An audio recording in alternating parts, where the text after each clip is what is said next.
Our initial view is that this year's budget was quite full, given that the Chancellor didn't really have a lot of room to manoeuvre, given the government's stated aim of signalling major law changes.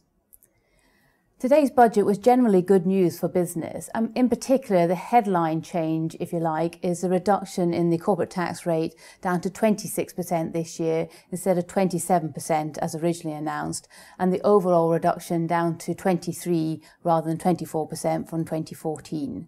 These changes will make the UK have the lowest corporate tax rate of the G7, assuming, of course, that the other countries don't follow suit. There have also been several changes to help smaller businesses and startups. For example, the R&D credit has been increased to 200% for this year, 225% for next year for small businesses. And there have been various changes to the Enterprise Investment Scheme and to Entrepreneur Relief. And the Entrepreneur Relief, there has been a doubling of the lifetime limit from 5 million to 10 million.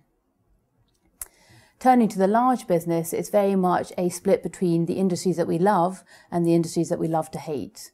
On the favoured industry side, it's really been manufacturing and construction that have done well out of it. On the manufacturing side, the patent box regime has been confirmed. No details on what it will look like, but a confirmation that it will come in.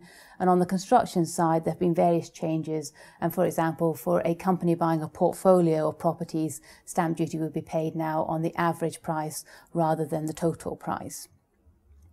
In the love to hate category, unfortunately, the banks have been hit again with the third change to the banking levy in in several months.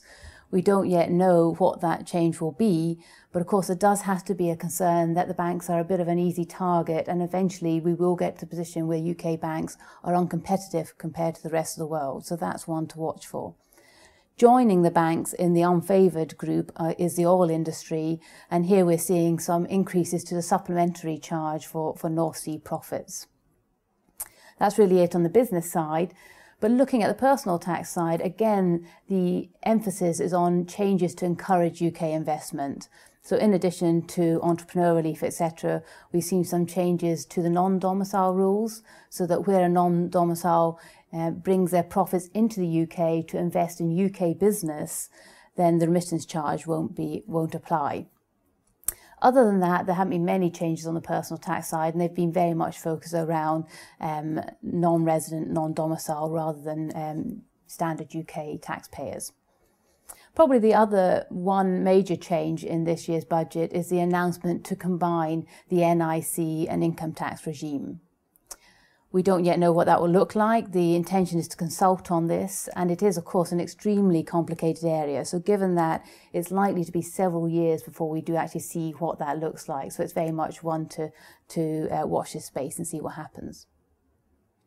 But all in all, it's been an interesting budget. There have been more changes than we maybe expected, some of them unannounced, and many of them actually needing more details still to come before we can really assess whether this budget is truly a reforming budget.